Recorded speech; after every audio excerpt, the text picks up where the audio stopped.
Duolingo, the world's most used language learning app, of course, needs no introduction. From Duolingo, we are joined by Michael Lynas, UK Country Director for Duolingo, and learning scientists Dr. Audrey Kittredge and Dr. Sharon Wilkinson. Michael, Audrey and Sharon will be sharing insights on how Duolingo use AI to support language learning. Michael, Audrey and Sharon, very good to have you with us. Michael, shall we pass the controls over for you? Would you like to begin? Fantastic. Let's do it. Hi, everyone. Very, very good to be here today. Can everyone see my screen? Yes, we can. Can you at least see it, Dom? I don't want everyone to respond because I think there are a lot of people. Thank you so much for having us. We're very honoured to be here today. We really value the work that we've done with the Chartered Institute of Linguists over the years, and great to be here again after the talk we did last year.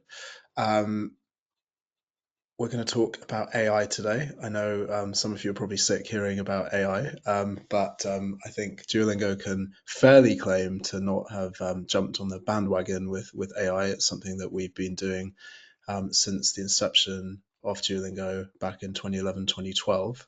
I'm going to talk a little bit about that today, but mostly my colleagues will. And what we want to cover today is really four things. I'm going to introduce a little bit of the work that we've done in the UK, and then my colleagues will talk about our teaching method and how we use AI and some of the efficacy research. Dom's already introduced me. I'm the country director for the UK. We are very lucky today to be joined by two colleagues from the US. So I'm just going to ask them briefly to introduce themselves, starting with Audrey. Hello, very, very happy to be here. Thank you so much for having us. So I'm currently at Duolingo. I'm a senior learning scientist. I work in our efficacy research lab, which you'll hear more about soon. My PhD is in cognitive psychology, and I've also spent some time in the UK in the past doing a postdoc at the University of Cambridge Faculty of Education. Thanks, Audrey. And Sharon? Yes, hello everyone. I'm Sharon Wilkinson, and I'm a learning designer at Duolingo. I've been at Duolingo almost 5 years. I currently work on the video call feature that I'm going to tell you a little bit about later. But before coming to Duolingo, I was a French professor for many years at the college level, and my PhD work was in the acquisition of conversational norms during study abroad. So that's really relevant to the work that I do now. Fantastic. Okay. Well, I'm going to just kick off by talking a little bit more about Duolingo. As Dom says, we probably don't need any introduction, particularly with this audience. But what you might not know is just a little bit about the foundation of Duolingo and why we came to be. And the two gentlemen in the corner of your screen are Dr. Luis von Ahn and Severin Hacker. Severin and Luis met at Carnegie Mellon University in Pittsburgh, which is why we're headquartered in Pittsburgh. And Severin was Luis's doctoral student. And Luis had already started a number of successful businesses before, including one called Recapture, which isn't quite as well known as Duolingo as a brand, but probably more people around the world have been annoyed by it because it's the thing that pops up before you go onto lots of websites to prove that you're a human, and you have to sort of showcase that you know what a fire hydrant is or some traffic lights or things like that. And that's actually an example of training AI to recognize images. And it's quite a clever idea. That's an idea that Google bought from Luis. So when Luis and Severin had the idea of what could we do using technology to help people acquire languages, it was really a passion project. It wasn't something that they did because they wanted to make money. It was something that they did because both of them had come to the United States from non-English speaking countries to study, and both of them realized really the power of language learning from an economic point of view. Luis and Severin often talk about how for many people who aren't from Anglophone countries, learning a language isn't something that you do for a hobby or which a lot of our learners in the US and the UK learn languages for those reasons. For many people in English-speaking countries, it's a way of for them to economically advance. And so it's something that they took very, very seriously, and they saw this opportunity to try something out and do something different. And you know how quickly Duolingo has grown since its inception in 2012.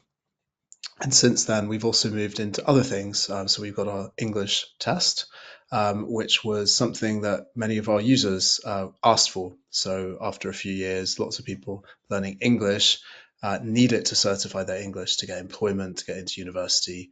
And so we developed an online accessible English test. And we've also now moved into other things such as music and maths. We're not going to talk about those too much today, but we think we've got pretty good at supporting people to learn things within the constraints of a mobile phone. And we're excited to tell you a bit more about that today. So our mission is really about what can we do to develop the best education in the world and make it available to everyone. And the vast majority, more than 9 in 10 people using Duolingo, are using it completely for free, which is I think quite something and really speaks to the mission of the organization. And this talk is about AI, and we've been using, as I alluded to earlier, AI since the inception of Duolingo.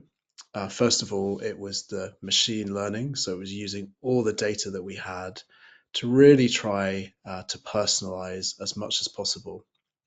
And you, I'm sure, all know about Bloom's 2 sigma problem. So, you know, how do we get those impacts that you can see from one-to-one tutoring at a mass scale without bankrupting the system? That's with traditional teaching quite difficult.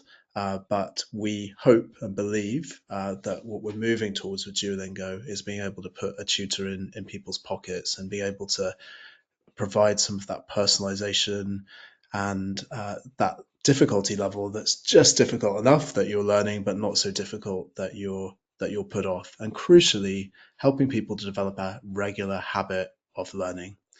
With AI more recently, we've been able to move into generative AI. As a language learning company, large language models are fantastic. So they give us the ability to do things that we've never really been able to do to such a scale in terms of helping people to speak languages. And Sharon's going to talk a little bit more about some of those features later today. We release a language report every year.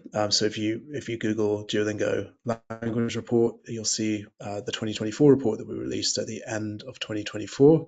There's also a page on the CIOL website where you can see more details about this and some of the other work that we've done together. I think there's a mistake on this slide with the flag that goes with English. I must bring that up with my US-based colleagues. But you can see that English is very much the largest language learnt on Duolingo globally. And we're really proud of that. And most of those users are learning completely for free. And you see some of our other big languages in our top 10. We thought you might be interested in looking at the most popular language studied in different countries. You can see in the UK and Ireland and a lot of Europe, Spanish is up there as the #1 language now. And then in terms of the #2 language, in the UK at least, it's French. And the yellow in Ireland is actually Irish, which is another language we offer on Duolingo. So I encourage you to have a look at the language report. There's lots of great insights that come from that report because we've just got so many different people learning so many different languages on Duolingo. So we love to geek out in that data. I don't have time to do it all today, but worth having a look if you're interested. And we also have things like the fastest growing languages. The last thing I want to talk about today is the Westminster Language Challenge, and this is something really exciting that we're working on with the All-Party Parliamentary Group for Modern Languages in Westminster. As most of you will be aware, we had a big general election last year, about 50% of MPs in Parliament are new. And so talking to the all-party parliamentary group for modern languages, we really wanted to know what are the language interests of these new MPs? Can we get people excited about language in the corridors of power? And so we decided that it would be fun and engaging to help people to take up a language on Duolingo via challenge. So from January to the end of March, we've got about 200 MPs and other parliamentarians, peers, etc., engaged in this challenge. And we're really pleased with that, to have so much positivity generated by this. We did do some research, though, that suggested that only 13% of MPs actually were able to speak a foreign language fluently, which that number had halved in the last 20 years. So MPs are not immune to the general decline in language learning across the UK.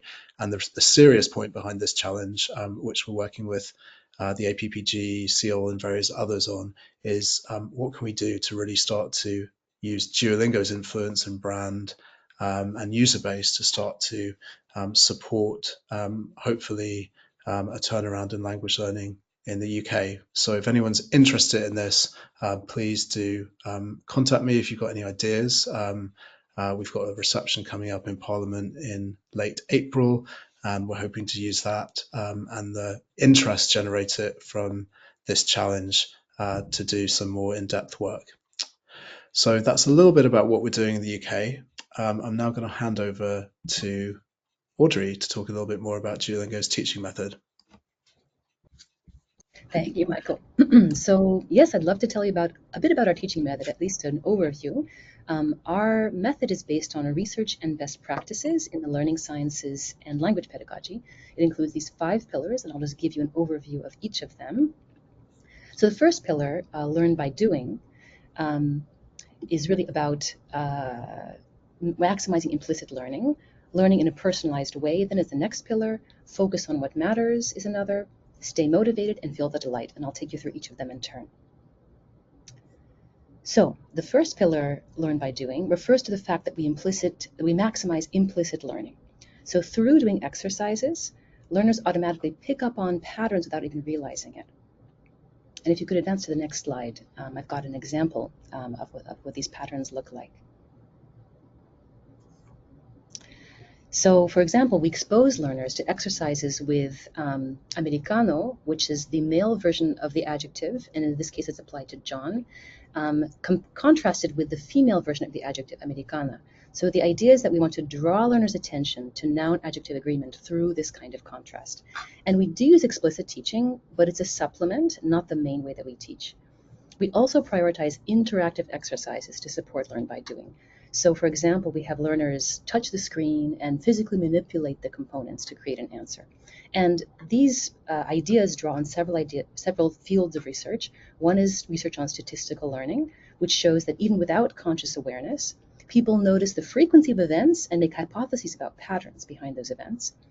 Also, research on analogical reasoning shows that people can use what they know about one pattern to understand a new pattern. And then research on embodied cognition suggests that we use our perceptions, our physical interactions with the world to better understand abstract concepts. Now, the next pillar in our method is learn in a personalized way. So this refers to the fact that we provide learners with practice at a cadence that is just right for them. We adjust the difficulty level for each learner and give personalized feedback on learners' responses. This, again, is based on several ideas from research. So the zone of proximal development, the idea is that people learn best when content is at a level where they're successful with some support. Also, research on desirable difficulty shows that doing exercises just outside of a learner's reach can enhance long-term learning and remembering. And then finally, research on spaced repetition from cognitive psychology shows that practicing content a bit later after it's been learned, sort of spacing it out, is more effective than just learning all intensively in one sitting. The next pillar of the method is what we call focus on what matters, but really it refers to the structure and content of our courses. So Duolingo aligns our language courses with the international CEFR standards, and then hires teaching experts to carefully sequence the course material. And just best practices in pedagogy support this approach. Because standards are widely agreed upon, learners can then draw connections from the app to the classroom, to the real world.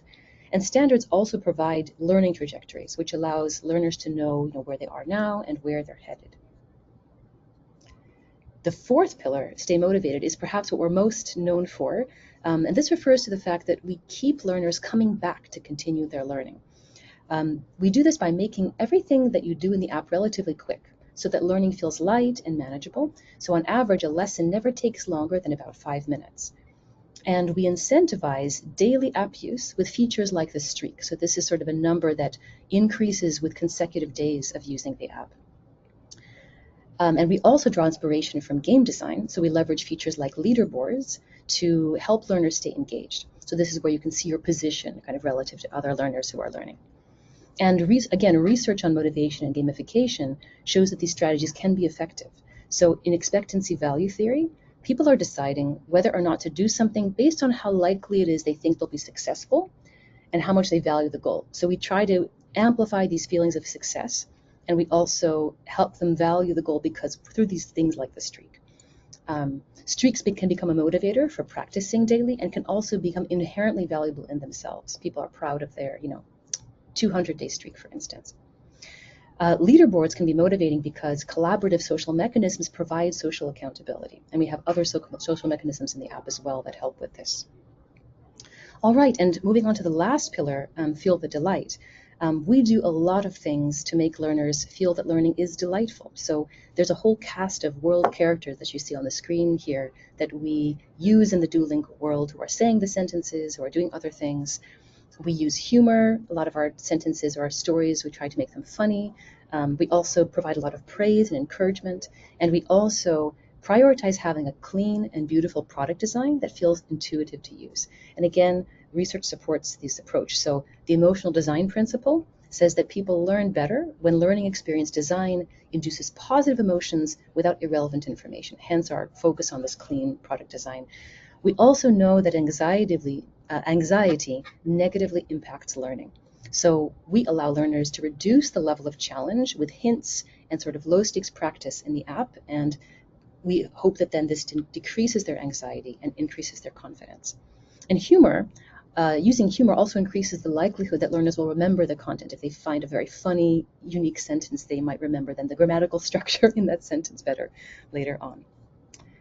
And then the last thing I'll say about our teaching method is that we also have several language-specific teaching principles that are important to us. So we take a communicative approach to language instruction. So this means that our lessons teach people how to accomplish their communicative goals. And this is in contrast to what is sometimes called a grammar-first approach to teaching, often associated kind of more traditionally with language instruction, where the center of the curriculum is teaching new grammar concepts. So we teach grammar, but we do it once it becomes necessary to accomplish a central communicative goal. And since learners learn best when they're exposed to language that's largely comprehensible, we give learners language that they already know, but then we do sprinkle some new vocabulary and grammatical structures in. So that's all I've got time to cover about our method. And now I'll pass it to my colleague Sharon to talk to you about how we apply this method. Yes, so let's take a look at how we create some of these experiences using AI. We're actually using AI, and we use OpenAI's ChatGPT model, and we use that either asynchronously to create content ahead of time or synchronously to create content as it's being used. So for asynchronous content generation, the goal is to create a massive amount of content very quickly. So we want to over-generate. And then we do that through a series of prompts that put together the content and then evaluate the content. The learning designer then at the end curates the best pieces, and the learner only sees a tiny fraction of what was actually generated. For synchronous content generation, on the other hand, the goal is to create appropriate, engaging, and accurate content from the get-go because the learner is going to see it directly from the model. The prompts are elaborate instructions that are going to produce a single output or a single experience, And the learning designer is actually a coach for GPT. So the learning designer is getting GPT to do the things that we want learning-wise in that content. Let's look at a few examples here of each type of generation. So Audrey talked about some of the exercises that allow you to learn by doing, allow you to manipulate, and so on. We call these exercises short form content because generally each exercise is just one screen, and each of those screens is generated now using ChatGPT. Next slide. This next slide shows the flow, and I won't go through the whole thing, but the flow of how we generate that content. So there's a certain amount of input that we give GPT from the course itself, the words that we're teaching, the theme, the difficulty level, the CEFR, intended CEFR level, and then that goes into the prompts it generates, over-generates a bunch of content, and then there are a number of evaluators that GPT is powering to check on that content to make sure that we didn't use words that were too difficult or out of scope, that we kept everything natural and correct, that it's funny, we want the delight in there, and so on. There are a number of different evaluators. If a piece of content fails on any of those evaluators, it gets sent back, and anything that passes all of the tests gets sent out to a learning designer to take a look at and decide what ultimately learners will see. Another type of content is long form content. This is where we have maybe a whole lesson. In this case, this example of Duo Radio, this is a listening lesson. The context is a World Characters radio show, call-in radio show, and you get to listen to the caller speak in the language that you're trying to learn. We generate this by first generating a pitch. So GPT will generate a pitch for the show. After we choose the best pitch, then that goes into generating a script. From the script, there are again a number of evaluators, making sure that the difficulty is okay, that we've used the right language, that the character personality is in there. And then finally, we get the output of the script along with the exercises that are going to go along with that radio show. And again, we can curate and tweak before it goes out to learners. Another long form content type is called adventures. It's like a little mini video game where learners can manipulate one of the characters on the screen. They have a mission that they need to accomplish. They need to ask and answer questions of other characters in the space. They need to manipulate objects in the space and so on. We create that also with the help of AI. We give AI the CIFR level that's intended, the context, the new vocabulary. We tell it all about our characters, and then it tells us what room setting we might use, what the goal would be, what items might be manipulated in that room, which characters are going to be there, and also writes the dialogue where learners are choosing between a right and a wrong answer. So the whole thing is written and designed with the help of AI, again, asynchronously, so we do have time to tweak and perfect before it goes to learners. On the synchronous side, an example would be role play. This is another long form content, and it's a situation in which there's a context and a character that you're going to role play an interaction with. The interaction is written, so the character writes its first question and then you answer in writing and so on. And in this case, we have prompts that put together the opening narration, the situation that you're going to be in, that generate the content from the character. And after that, whatever the learner says dynamically influences what comes next. And so prompts come in and look at what the learner said and decide, should we answer with a statement? Should we have a middle narration? Should we ask another question? And that loops around until the learner has responded 3 times, and then the role play wraps up with a conclusion and a final narrative. And in the end, we give feedback as well. And all of that is generated with AI on the fly in real time. Another example of this synchronous generation is in the feature that I'm currently working on, which is video call. And we're just going to play a couple of seconds of this example just to give you an idea. Remind me, you have paintings on your wall, right? I have some paintings on my wall, yes. Cool. Did you paint them, or are they, like, famous art? I painted some of them, but I bought some of them also. Okay, I think we can probably stop it there. That's awesome. It So, gives you an do you idea of prefer what this painting? experience is like. We'll go on to the next slide.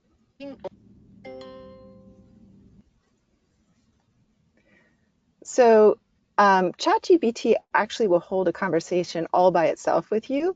Our prompts just need to steer it away from the defaults that we don't want. So for example, it's not defaulted to be level appropriate for a learner. So our prompt will help it do that. Our prompt will align it to the lesson, to the content that you're learning. It doesn't default to being a teenage girl, so we need to get Lily's personality in there. It also doesn't necessarily remember what we said in previous conversations, so our prompt helps that happen too. I think in the conversation that you heard, that was a reference to a previous conversation where they had talked about art and enjoying painting. And also, we want a little bit of a variety in the different call experiences that you have, and a prompt can help do that. Next slide. Currently, we're scaling video call to earlier and earlier levels. So real beginners can try video call. And in order to do that, we're constraining the words that Lily can use in order to keep them to what you've learned. We're focusing on binary questions to make it easier for you to answer. We have specific instructions for Lily how she should repair things if you don't understand. We keep the sessions pretty short, and we're also offering session and transcripts now, which have hints in them, and that's for all levels actually. So that gives you an idea, a smattering of how we're using AI to generate the content that fulfills our method.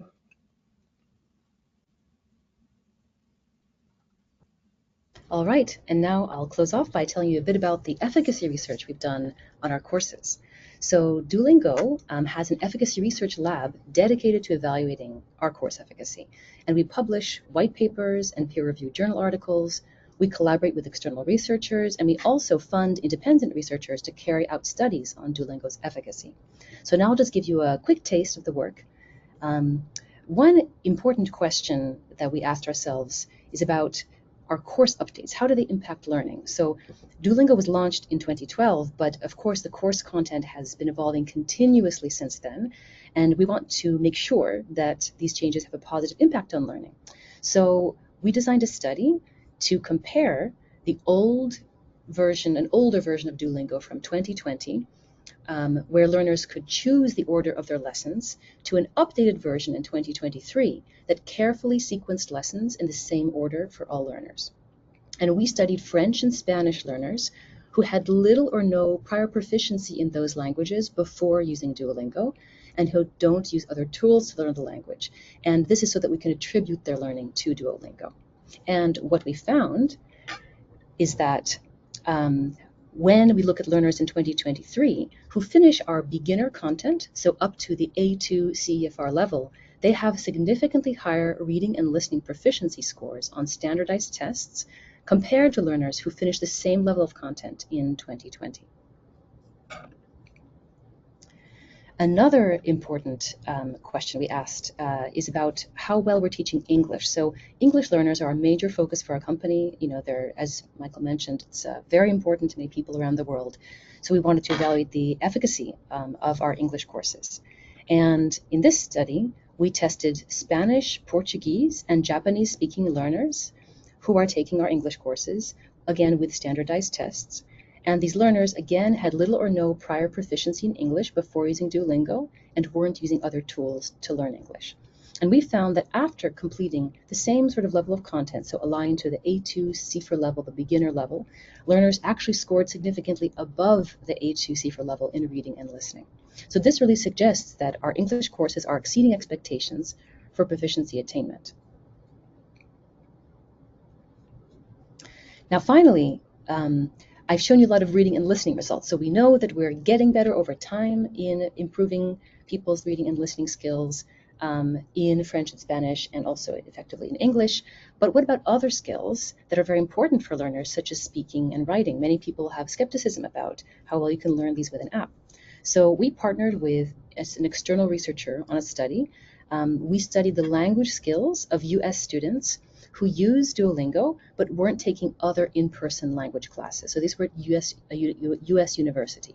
And the students took a pre-test, then they studied Spanish on Duolingo for 3 months, and then they took a post-test. And we found that students improved in all 4 language skills. So in this first graph, you can see that speaking skills significantly improved after 3 months of learning on Duolingo. And then on the next slide, the same thing happened for writing. The same thing we found for reading, a significant improvement, and then also for listening. So these results suggest that Duolingo is beneficial for all of these language skills, including speaking and writing. And these results are published in the journal Language Learning and Technology.